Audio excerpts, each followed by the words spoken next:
It's Thursday, January 26th, and this is Geek Nights. Tonight, we finish up our series on how to attend a convention. Let's do this. All right, so Rim went to Rochester for Anime Club. But actually he didn't, because it's still Wednesday and he's right there. And we're just recording this right now, you know, with just me to give the illusion that we're actually recording Thursday when we're not. Actually, I'm packing and I'm doing post-production for the 2 episodes before I go out of town. So I don't have time to actually talk on the show today. Right, but you people listening will be hearing this Thursday night, unless you happen to be cool enough to be on our forums, in which case you would get this the day early, which is when it was made. So if you're not in our forums, you should probably join them. So even if you don't join the discussion on the forums, at least become a member so that, you know, when we release a podcast early or make a special announcement, you can be the first one there. And also, when we're going to redesign our blog, the theme on the front page of frontrowcrew.com at some point in the future when we finalize our logo and all that. And you will no longer be able to comment on the different entries there. So the forum is going to be the only place for discussion to happen. So if you're a regular listener, join the forum. I don't know how many times I'm going to have to tell people to do this until eventually one day I'll have to tell them not to join because there's too many people there. Anyway, so it being really Wednesday, I don't have any Thursday news, but I do have an awesome thing of the day. It's this video of this 12-year-old kid playing the drums. Drum solo. No band, no singers, no nothing. It's just this kid on his own playing the drums. And I gotta say, for 12, it's not even for a 12-year-old. For anyone, no matter their age, this is some amazing freaking drumming. Now, I'm not an expert drummer or an expert on drum playing, but I don't think you have to be to recognize how awesome this drumming is. And then, when you add that to the fact that he's 12 years old, it's just even more awesome. Now, at first I thought maybe he was one of those kids where the parents took him since the age of 0 and made him do this thing, and he has no social skills, and he's a loser and whatever.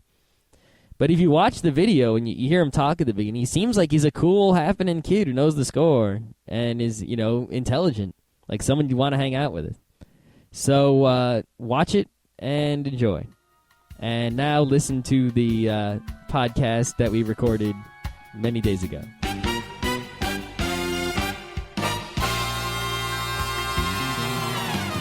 All right, so today we're going to conclude our little series on how to attend conventions with the final bits and then some nice regular closing advice.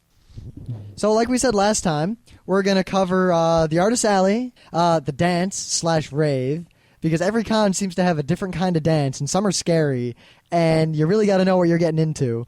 And also, we want to yell at you to make sure you don't end up being that glow-stick-waving smelly fanboy that's always in my way when I'm trying to dance. If you're that guy, oh my God, I'm coming to get you. Yeah. DramaCon. Because there's no drama involved with our rooms. Ever since one convention, the first Otakon we went to, where a couple people in our room had some issues and ended up having some drama, we basically weeded all the drama out. And while we're friends with people who cause drama, they are not allowed to stay with us at conventions, which makes our life awesome. Mm-hmm. And then leaving the convention, because leaving is actually a fine art, and if you fail at it, you'll ruin your whole Sunday. Yeah, leaving is key. Yeah. It can be harder than arriving, actually. And basically, the longer it takes you to leave and the more you fuck up leaving, the less time you have at the final day of the convention. Because we stayed up way too late Saturday night at the last Otakon, and we fucked up leaving in the morning, and we basically missed a bunch of stuff, and it was horrible. It wasn't horrible. Well, it wasn't horrible. We've done better. worse. Yeah. Yeah. So, artist alleys. Now, for any of you who haven't been to a convention, and this is really true of anime and gaming conventions especially. Comic conventions also have big artist alleys. See, I've never actually been to a comic convention. A comic convention is sort of like an anime convention because it has the artist alley, which is almost the same thing. And it has the panels, and it has... but it doesn't have, like, the big events, like concerts and dances and things. And instead of having, like, a dealer's room and then everything else separate, it's pretty much this giant room where there's just booths. And every booth is either a dealer or a comic guy or both. And you basically, at a comic convention, you walk around to all the booths, and the booths are kind of like the expensive ones for people with money, and the artist alley is where the poor people are. But at most conventions, basically all the artist alley is you'll see the dealer's room, and that's where all the professional stuff is. Costs a lot of money to be in there, and everyone's trying to make money. Artist alleys tend to be anyone who ponies up some paltry amount of money, or sometimes it's just free, and they get a little space on the table, and they can do whatever they want with that space. As long as it follows certain rules, and usually they just present their art and try to get people to like their art and maybe get a few commissions, sell a few little pictures or something, maybe some arts and crafts. Now, at small conventions, just go and have fun and don't even try to make money. You might make money, but it's really not the primary focus. It's just artists hanging out. But if you go to a big convention like Otakon or Anime Central... There are people who make big money. Yeah. Like, we have friends who make a lot of money sitting in the artist alley all day for, like, the whole convention just selling their art or doing commissions or making stickers. It's actually pretty awesome that, someone who doesn't get much coverage and, they have really good art skills, but, no one pays attention to them and they're not well known, can just sit in this room all day and people will notice them and then pay them a lot of money. I mean, honestly... I used to go to the dealer's room, and that was like my big thing. But as I went to more conventions, and I've seen every little anime, gadget, gizmo, plushie you can buy, and I've got all the ones I want. I don't buy so much in the dealer's room anymore. I spend almost all my money in Artist Alley buying, either commissioning things, or buying little prints, or buying the originals if I can, and bidding on art. Yeah, I mean, Artist Alley used to be like, I'm not really too keen on that, whatever. I wasn't too interested in it. And the dealer's room was like, oh, yeah, look at this stuff. All this stuff I can't get in America. My little, action figure guys and little model kits and all kinds of cool stuff, right? But then eventually, they don't make so much new stuff. So, like, once you've been to the dealer's room, especially the Otakon one, or you go to online and you look in dealers' websites, you eventually see everything there is, and there isn't too much new, amazing stuff. It's just like more of the same, and once you find the more of the same that you want and buy it all, you're pretty much like, all right, unless there's a rare gem in here somewhere, I don't care. But in Artist Alley, there's all kinds of people who think like you and are making the things that, you wish they made officially, but they don't. I mean, you'll see a lot of just unique stuff. I remember the first thing that really made us realize how awesome it was is way back, I think it was our first Otakon. I saw that little print for sale. Mario and the original for sale. Utena? Yeah, Super Shoujo Brothers. And it was all the characters from Shoujo Kakume Utena dressed up as characters from Mario Brothers. And I realized that there are infinite possibilities in the genre of something dressed up like something else. Yeah, but you realize that that's just also in the realm of scary fanfic? Whatever. Yeah, it's weird because if it's a scary fanfic, I'll be like, that's just a scary fanfic. Get that the hell away from me. But if someone draws a really cute picture, it all depends on the quality of their drawing. Like, if they draw it really crappily, I'll be like, that's a scary fanfic picture. But if they draw it really amazingly, it's like, holy crap, someone needs to scan that and put it all over the internet stat. I mean, what was it we saw this year that we really... Oh, right, it was Princess Peach. That was last year, I think. That was last year. Well, last year there was a big one, and this year there were the prints, and I got a little print. Yeah. And you got that Freedom Gundam, whatever. Yeah, Gundam's awesome. Yeah, I got to figure out where I put those so we can get them framed. I think they're on your desk somewhere or something. Yeah, I put them somewhere safe, and I'm not sure where I put them. Good job. Yeah, I'll dig them up. Yeah, but it was like Princess Peach with like crazy armor sitting on a Yoshi with like this crazy umbrella. It was just an amazing, amazing picture that like anyone who likes Mario would like kill to have on their wall. I mean, it went for a lot of money because way back there was only one for sale. It was in the auction. It went for some crazy amount of money, and the guy was like, "I can't believe that was popular." So he came back selling prints of it, and he sold like all of them right away. Yep. I mean, if you do something good, you'll make a killing. All right, so to get into Artist Alley, basically you just go to the website for whatever convention you're going to and read the instructions.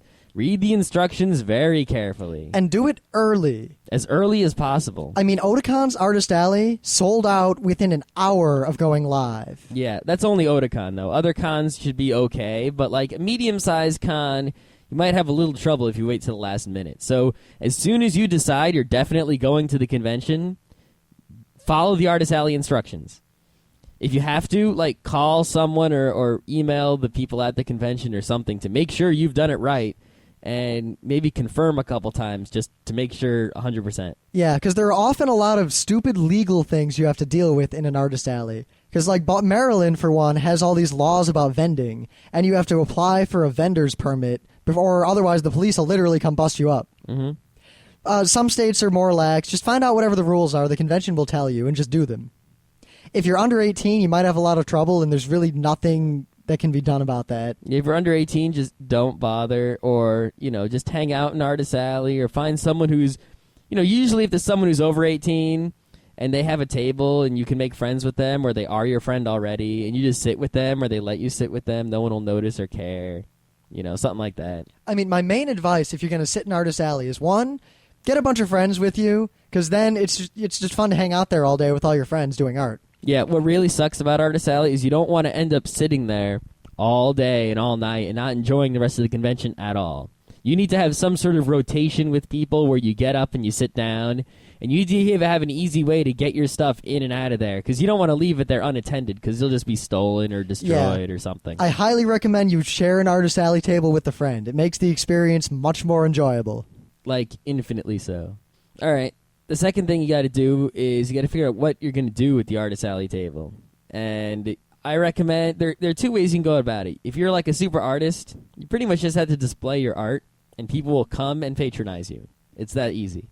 Now, it depends on what you want by patronize. Do you want to sell prints? Do you want to sell originals? Do you want to generate buzz for your online webcomic project? Mm-hmm. Do you want to get people to commission you? That's one of the primary motive forces in Artist Alleys these days, is people seeking commissions. Yep. Of course, if you want to make lots of money, you're pretty much going to have to face the truth, and you're not going to be able to do what you want to do and what you like to do if you want to make lots of money. You're going to have to pander to the fans. And the fans want something that's cute and relatively cheap, that can be produced in mass quantity, that no one else is offering. Yeah, it has to be unique. So let's say there's a super new anime called Amazing Crazy Whatnot Show, and there's a cute animal in the show, but there are no plushies of that animal, and everyone in the show wears these special sunglasses, and those sunglasses are not available for purchase, or they're very expensive in the dealer's room for the official ones. If you can make those sunglasses, even if they're kind of crappy, if they're just good enough, you'll sell all of them immediately. Mm-hmm. And, you make a plushie of that cute little animal, or you make, like, a hat that looks like the animal, or or anything. Pictures of the animal. You'll be freaking sold. I mean, like, the year right after FMA came out and was really popular, and then Otakon happened, there was almost no Full Metal Alchemist merchandise in the dealer's room just because it hadn't gotten over to the U.S. yet. Mm-hmm. And the Artist Alley, a few people realized this and came with a pile of, like, Full Metal Alchemist buttons and stickers, and I think they sold them all. I still have my Hughes sticker. Yep, I got a little Hughes pin. I actually have an official Hughes pin, and I have a Hughes sticker that's really cute. Stickers go well if you have cute pictures on them that no one else has. Yeah, stickers are key, especially stickers that easily fit on someone's con badge. Mm-hmm. I remember what was big in the dealer's room. I was looking for Death Note stuff, because Death Note was not highly merchandised in the dealer room. So pretty much anything with Death Note on it that was in Artist Alley, I just picked up. It's hard to say what's going to be the big thing this year. Yeah. I mean, I think Death Note is going to be past its prime in the sense that a lot of people are going to be doing it. Yeah, but it's going to be huge, though, because the manga is actually out in English now. True. As opposed to just other languages. And so now all the other people have picked up on it. And it sold quite well, actually. Yeah, because back at Katsucon last year, there were 2 Death Note items of art in the entire convention in the auction, and I bid on them and lost. Wow. Yeah, that anecdote didn't go anywhere. Oh. No, I didn't, like, meet the artist and then, like, she tried to kill me or anything cool. I just lost. Now, if you're an Artist Alley visitor, it's a little different. Basically, what you want to do is you want to go there as soon as it officially opens. But if you do that, not all the artists will be set up yet because they're mostly lazy. But you still want to do that in case anyone sets up something crazy that's going to sell out, like, crazy go nuts. So basically just kind of walk into the room, give a scan, make sure there's nothing weird going on. Yeah. If you see something like a crowd of people throwing money around, whatever that is, it's 90% chance it's awesome and you want it. So you better run over there and fight with the best of them. But then you want to come back like at least once a day and check everything, because artists rotate in and out, and there'll be something different every freaking time. Unless it's a really tiny con, in which case, you'll pretty much see everything in one go. But if it's even the medium-sized cons now have respectable artist alleys that you have to visit multiple times. Yeah, the one con that doesn't, surprisingly, is Anime Expo. We've never been to it, but from all my friends who have gone or told me about it, their artist alley, unless it's changed very recently, is like a hole in the wall under a stairway in the back middle of nowhere. Wow. That's kind of surprising. Yeah. Well, Anime Expo is very much a business side-oriented convention, and Otakon is definitely a fan-oriented convention. And that's why it is to win. Fair. Now, a lot of people give commissions, or they try to sell commissions in Artist Alley. And basically, if you're not really familiar with the concept, it means you go to an artist whose style you like, and you ask them to draw you something, and they tell you how much it'll cost to do that. And they'll either mail it to you, or you can pick it up at the end of the con. Yep. You can get, you can ask for anything from, a 2-second sketch. Just sketch it real quick, and it'd be, a few dollars. To draw me a giant thing in full color, or make me a tapestry, which will cost you from, maybe $50 to $100 to thousands of dollars, depending on the artist and all kinds of stuff. Yeah, there's this guy who makes these awesome anime, tapestries. And it'd be a couple $1,000s for what I want. But I'd like to commission, this giant Utena tapestry and just hang it in our kitchen. Yeah, great. Mainly to cut down on the echo in there. That room's too big and has too little in it. You get some stuff to put in it. We got one FMA wall scroll. I don't think it's dampening the sound so much. We'll get something else. But I don't think a giant $1,000 tapestry is the most economical decision. I have two basic warnings. If you're doing commissions for other people, be warned that at least half the people who come up to you will probably ask for something horrible and pornographic. Now, if you don't mind drawing that, you'll make a ton. Yeah, way to go. But I wouldn't draw that if I was an artist, So you guys gotta say no. It depends on your level of scruples, but don't be afraid to say no. Not even if it's porn. If it's something that you don't think you can do, something that's too ambitious or you won't have time for, just don't be afraid to say no. More people will come, and they expect that because that's what happens. Not everyone can do everything. Another good strategy is if you're a really good artist, you can just say, oh, you want something porn, double price. Yep. And those fanboys, they're freaky. They'll pay it. Yeah, they really will. And if you don't, and you can get away with drawing it a little shitty, and what do you care? It's just a porn thing. Don't put your name on it. No one will know. They'll be like, oh, that's shitty. It doesn't look like they drew it. Whatever. Now, if you want a commission for yourself from an artist, a lot of people don't seem to realize that you actually have to put a little bit of thought in it. If you just walk up and say, draw me a giant robot doing something awesome, that's really not enough input. Yeah, you have to say, artists hate that. Some people like to run with it, but most artists I've known hate it if you ask for a commission or a sketch and then you really don't give them any idea. Mm-hmm. If you want them to draw your Dungeons and Dragons character dressed up as Alucard from Hellsing, you better have a good explanation of what your character looks like, or you're not going to be happy with the result. Yeah. The thing is, if someone's your friend, you know them, then they kind of know what you like. Or if you just tell an artist, draw whatever you want, they'll draw whatever they want. Yeah, my friggin' artist friends, if they know that if they draw, an air pirate in the sky doing something awesome and some sort of steampunk era, I'll just go nuts over it. Yeah, but if it's an artist you don't know and you just walk around and you see their style is awesome, tell them, I want you to draw a pirate posing like this and do a pose and then be wearing an eye patch and a peg leg and they're standing on a ship and it's real windy and there's a crazy weird cutesy animal flying around, that looks like this. That's about a good enough description, I think. You can't just be like, I want a pirate, because they'll just draw a little stick figure with an eye patch and give you a finger. At least they should. I mean, I guess we could talk about Artist Alley forever just because we love it. Oh, yeah, it's not all about Artist Alley, is it? No, it's not, but check out Artist Alleys. Go to a convention. They're an experience that you can't really describe. You just have to see it. Yep. Now, the dance, or the rave, or whatever you want to call it. Wow. Now, we might make some enemies here because basically there are two camps when it comes to dances at conventions. And these two camps are split about 50-50. Well, there is a third camp, which I can talk about. Oh, yeah. But they're I don't not... think you're they're thinking not of the same third camp I'm thinking of. I might be. I don't know. I don't think you are. We'll see. We'll see. But basically, there are the people who want dance rave music, and there are people who want to dance to anime music. Or Japanese music in general. And there seem to be two unique separate subcultures dedicated to these two types of dancing at cons. And every con handles it differently. And I guess, in my opinion, Katsucon has the best dance of any convention on the East Coast. Mm-hmm. Because they definitely cater to the kind of dance I like. And they know who's going to their con. On Friday last year, they played 80s music. Like bad 80s music from my childhood. Scary. And it was me and all my friends who all grew up in the 80s dancing with other geeks who also grew up in the 80s at an anime con, and it was fantastic. It included the ninja rap. Mm-hmm. Wow.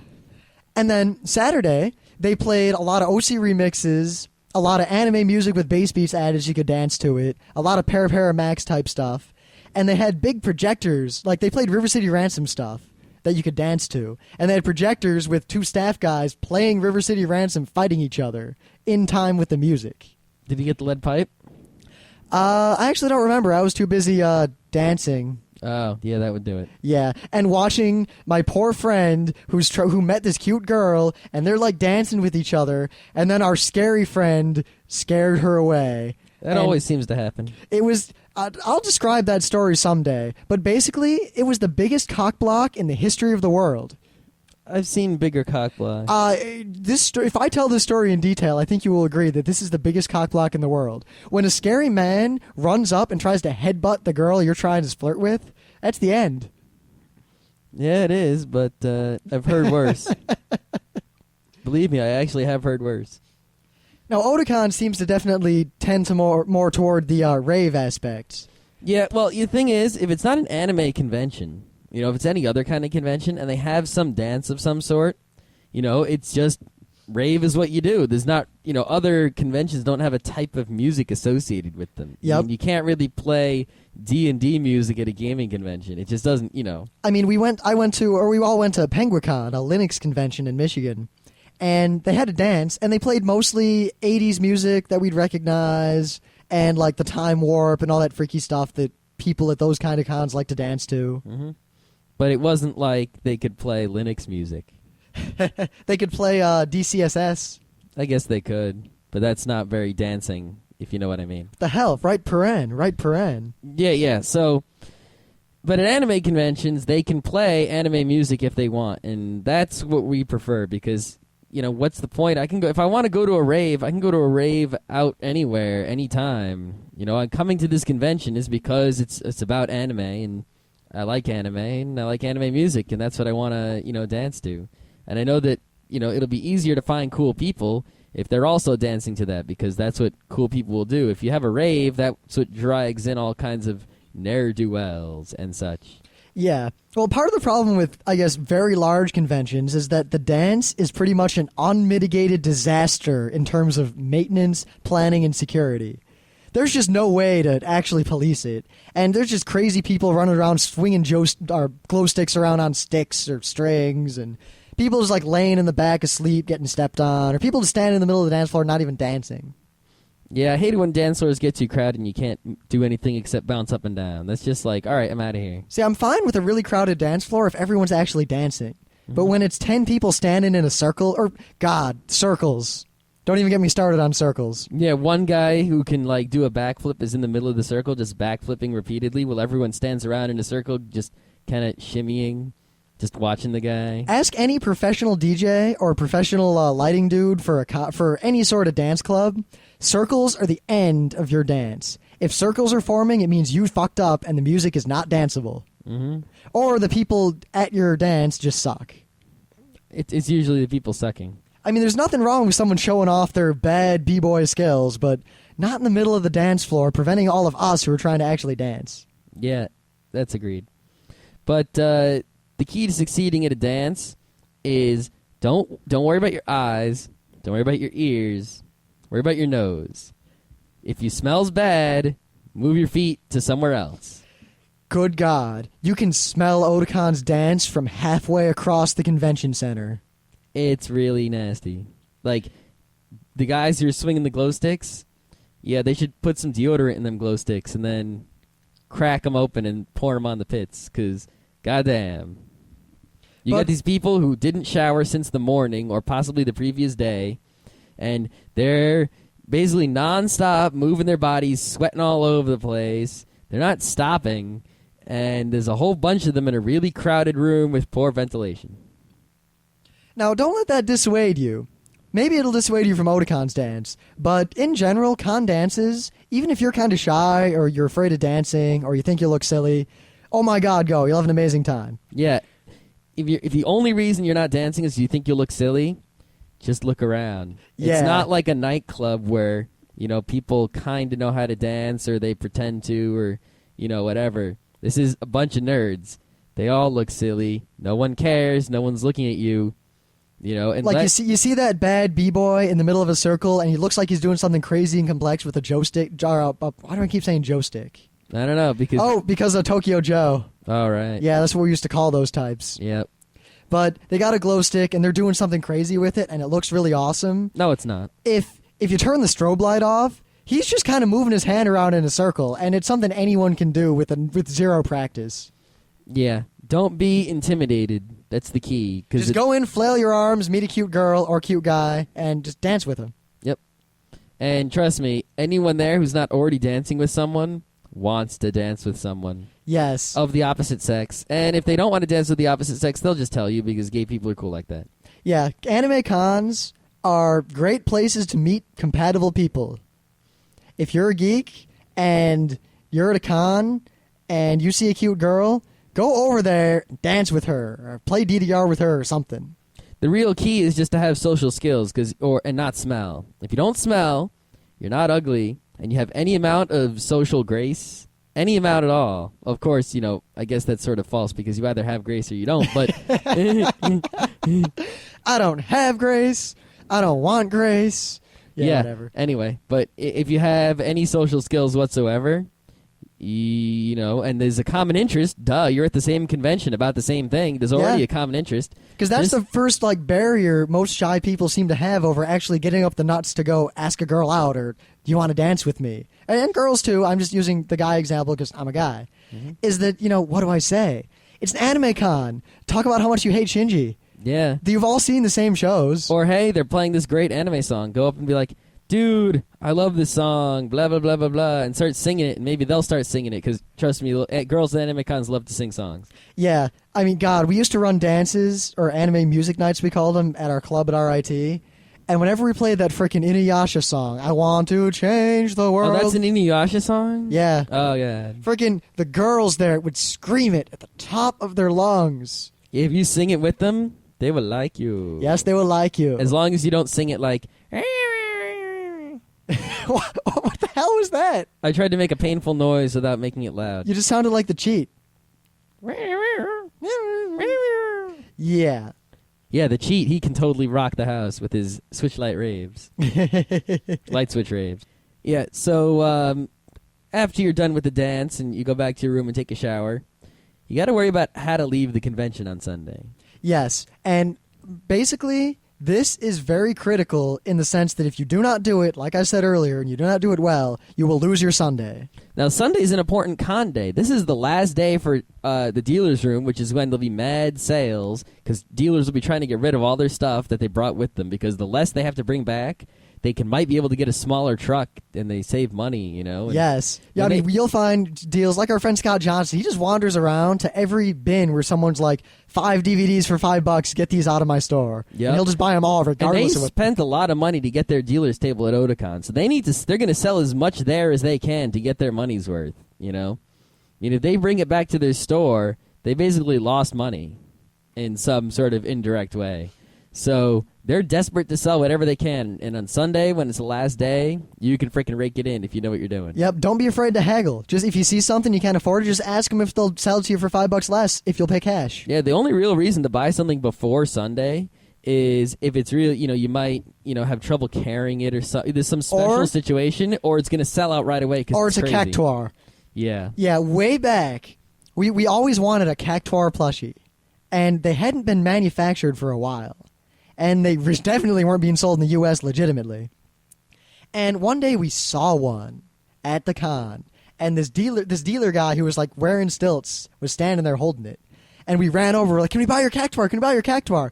And he looked at us and he hugged it close to his chest and he shook his head. That's because it was his and not for sale. Yeah. Bastard. Fast forward 2 years into the future. I'm at Katsucon, and I look, and I see this little bin. And in this bin, I see a cactuar.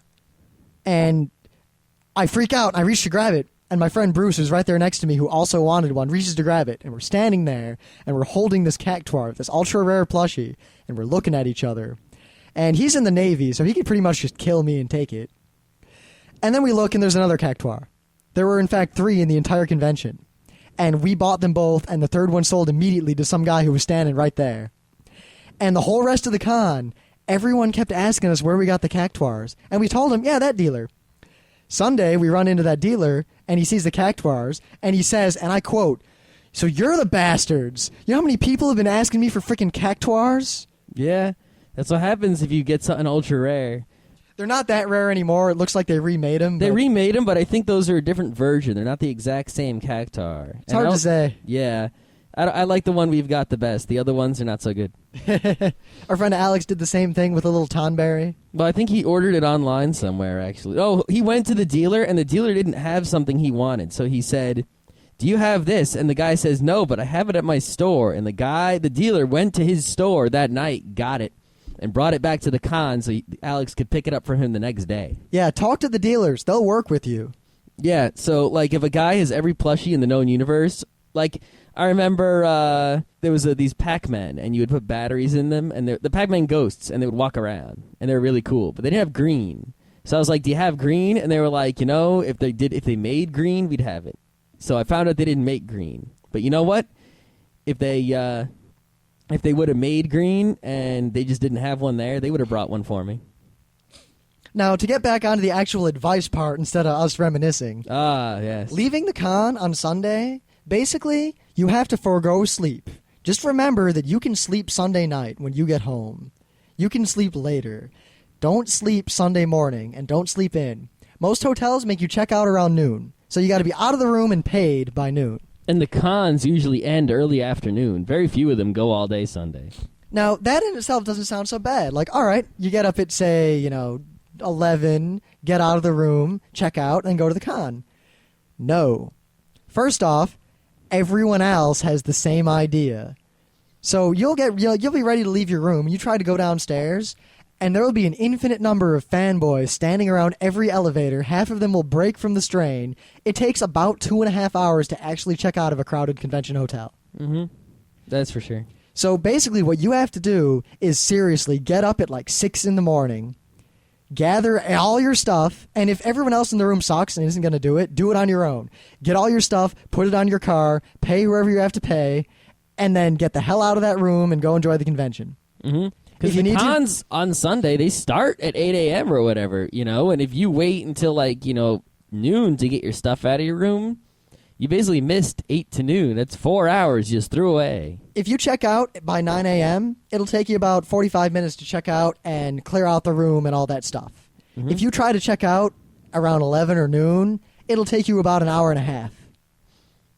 Maybe 2 hours.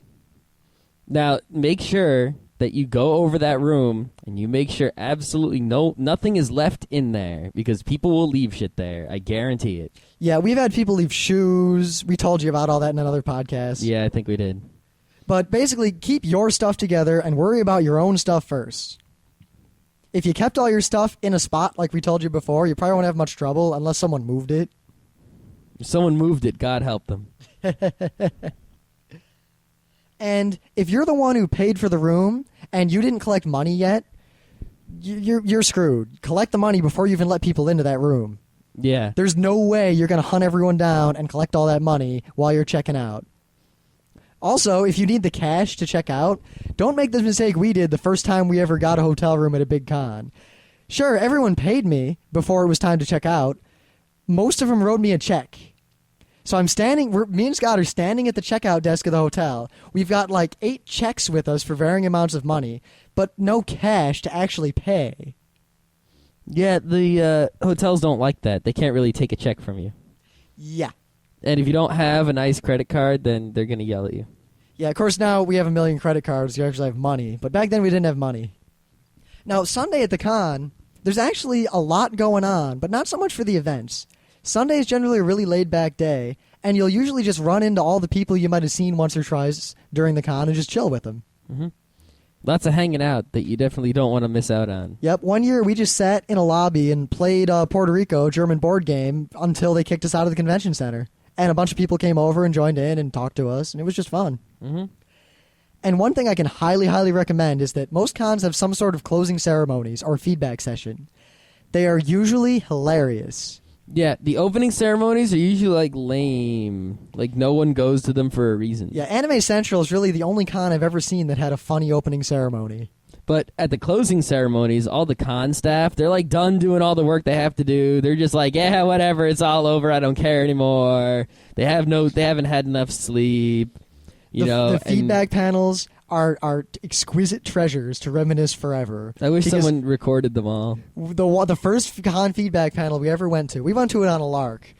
It had everything. It had stupid fanboys complaining about things that no one except stupid fanboys would care about, and con staff telling them to, be quiet and just not worry about it. It had crazy cosplay people complaining about the cosplay in ways that I didn't think people could complain about cosplays. It had the staff actually answering questions we had very logically and concisely. What was it you asked about chairs at the concert, right? Yeah, why did the concert have chairs? Why wasn't it just general admission? And the guy was like, I wanted it to be general admission so bad, but I couldn't do it. And I'm like, as long as I know you wanted it to be so bad, it's okay. Yep. And then he came over to me and he was like, oh my God. If the guy comes over to you after answering your question officially to talk to you more, that means your question was probably good. Now, last and least, and we're going to do a whole show on this someday because it applies to life in general, but we're going to talk about it now specifically from a con perspective. Drama. Drama is only caused by stupidity. If there is no stupidity, there can be no drama by definition. Yep. We started talking about it earlier. We got sidetracked. But basically, you can be friends with people who have drama surrounding them. And you can have fun with them at a convention. But if they're in your room, you're going to have to deal with their drama. If you have friends who are prone to drama, not to be mean, but have them stay with someone else. You'll thank yourself later. I mean, this drama can range from two people in your room, or maybe one person in your room just having a fight with someone and being all mopey or being all grunty around your room to, I don't know, someone in the room doing it and then trying to kill themselves and God knows what kind of crazy stuff. Yeah, we had some friends who, basically, to cut a long and embarrassing and kind of scary story short, this dude stole a cosplay costume from another friend of ours who was doing a cosplay or something, and none of these people were in our room. And it basically came down to one person's older brother appearing and actively trying to beat to death the said person who took the cosplay object. It was an asshole doing something asshole-ish because he was stupid. And then a stupid guy deciding to try to solve a problem with violence instead of police because he was stupid. Yep. And drama ensued. Stupidity plus stupidity equals drama. Now, luckily, half the people who were in that room have decided, or who were involved in that, said, hey, we want to stay with Rim and Scott this year because there's no drama with them ever. Yep. So think about it. There was drama involving, maybe 3 or 4 people total, right? Yep. And it almost ruined the con for all of them. Yeah, and in the room with those people were in their group were 8 people total. So 4 people almost had their cons ruined by 4 people who were all dumb. So those 4 people, if they would have stayed with us with our drama-lessness, they would have been all set. Yep. So if you get caught with drama, just run away. Run away and don't involve yourself with it whatsoever. If a guy and a girl who you're friends with are dating, but they're in the middle of a bad row and they're fighting with each other all the time, you don't want them in the room because conventions add stress, and stress causes violent breakup in the middle of your Saturday night party. Mm-hmm. Yeah, that would be scary. Yeah. I mean, there have been situations where someone was just kicked out of their room and didn't have anywhere to stay for the night. What other stupid stories have we heard? People get drunk and pass out and almost die. People spend all their money and then start begging for it. God. Yeah. Yeah. I mean, basically this really applies to the people who run the rooms. Don't let people who have drama stay in your room with you. And of course, I don't know how that'll help because then the people who have drama, I don't know where they stay. I guess it's They Russian stay with roulette. each other, or they stay alone, or they don't come. If they don't come, it makes the convention better because then more dramaless people come. Yeah. It's all good. Eventually, we'll get rid of all the stupid people, and then the cons will be perfect with no drama whatsoever.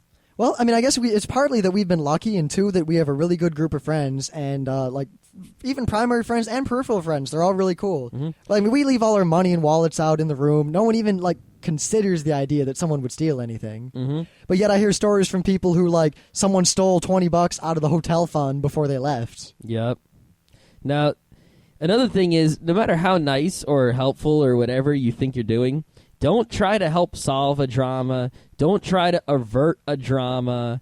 Don't try to do anything to it. Because you know what? As soon as you put your hand in there to try to change it for better or for worse, you're now a part of it. It's like when two dogs are fighting and you try to break them up and then they both bite you. Yeah. Now, you got to worry because if you're a smart guy like us, right? Let's say it was let's say it was me, Rim, and 3 other people, and you're one of the 3 other people. And the 2 other people that I haven't mentioned get in a fight, and you try to help them. When we cast away those 2 people, we're casting away you with them. It's because you're attached. Yep. Basically, in every social group of people, there are designated problem solvers. It just seems to happen naturally. There's always 1 or 2 people who, whenever there's shit that goes down, they're the one who steps up, deals with it, and meters out the consequences. In our group, we tend to be those people. So find someone like that in your group. If 2 people are fighting and you're not 100% confident that you can deal with it, don't deal with it. Let someone else deal with it, or walk away, or just vow to never let them stay with you again. I got nothing to do with it. That's all I got to say. I guess the only contradiction to that advice is that if there's a dangerous situation, deal with it immediately. Yes. Of course, I mean, if you have to, call the police. If something bad happens at a con, don't pretend it'll go away, unless it's something minor and stupid. If there's a real problem, just let a professional handle it. Yeah, and even though you might look like an idiot, there's nothing wrong with yelling really loud at the convention for security or con staff if something's going on. At Otakon, if you yell for security, special ops is there in a second. Yeah. People might look at you and be like, hey, you were yelling, that was weird, and you'll get attention, but you'll fix whatever was fixing if it was needed. Do it. Yep. Now, if you're the kind of person who's confident to deal with these situations and you think that you have enough authority over your friends in that circumstance to deal with the problem, go for it. But be warned that that's a very dangerous road to follow. I mean, I've personally intervened in some situations like that before, both in my official capacity as, running an anime club back in the day, and just as my unofficial position of I happen to be there. And in both cases, no matter how well you think you're handling it, there's always something you're not thinking about, or there's too much stupidity around and you're going to get caught in it. It's time for the fun analogy game. If someone's about to fall off a cliff and you try to reach your hand over to grab them and catch them and pull them back up, you might end up falling down. Yep. So don't let drama ruin the convention. Yeah. I mean, the only real advice there is that either don't let people who have drama come with you, and if they do, let their drama burn them and not you. So I think we've pretty much run out of useful things to talk about for a series on convention, so we'll probably end it here. Great. Now what are we going to do next? Maybe we can just do one where we just tell stories from conventions. It's not like we don't have an infinite number of them. Yeah. Well, the convention season's starting about now. We've got some February cons coming up. Yep. We're not doing anything at it, but I'm at least going to be at KatsuCon. Yeah, and I think I'm almost certain I'm going to the New York Comic Con and possibly UberCon. Yeah, I think we're both going to UberCon unless it conflicts with things. Yep.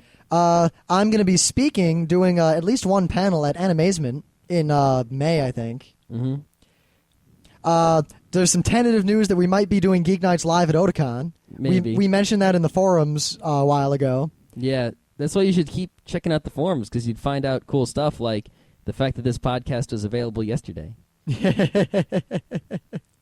So if you're not checking our website and your forums, you're getting stuff a little slow there, behind the times. Because we actually got the news that we're most likely going to be doing many Geek Nights things at Otakon about a week ago.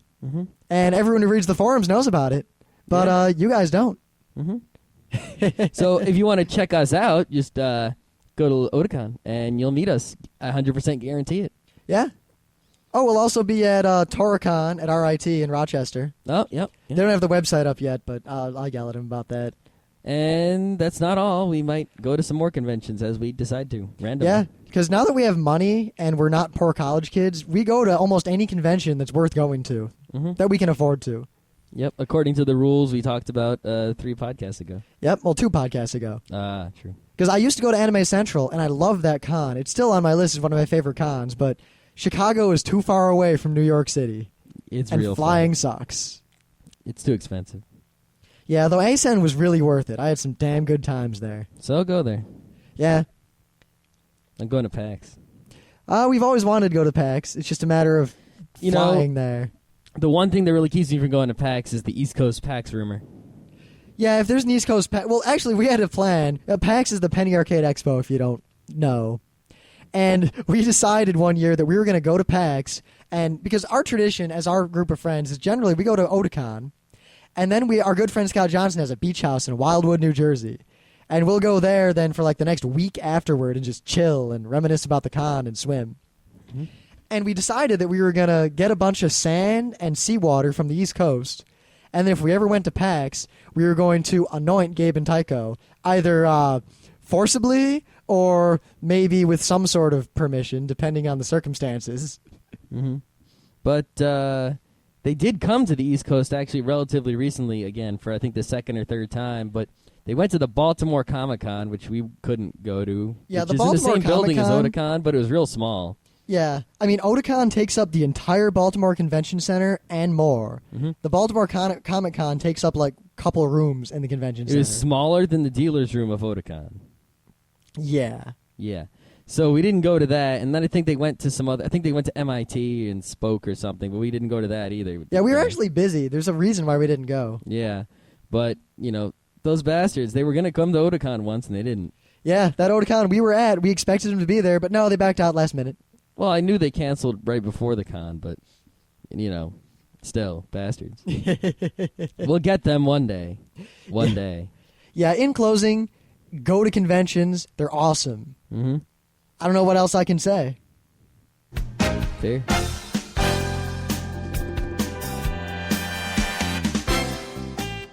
And that was Geek Nights with Rim and Scott. Special thanks to DJ Pretzel for our opening theme. Be sure to visit our website at www.frontrowcrew.com. If you like our podcasts, you'll love our forums. Make sure you visit them. You can send your email feedback to geeknights@gmail.com. And if you want, you can leave us a voicemail at 206-333-1537. Geek Nights airs every weeknight, Monday through Thursday. Geek Nights is recorded with absolutely no studio and no audience. But unlike those other talk shows, it's actually recorded at night.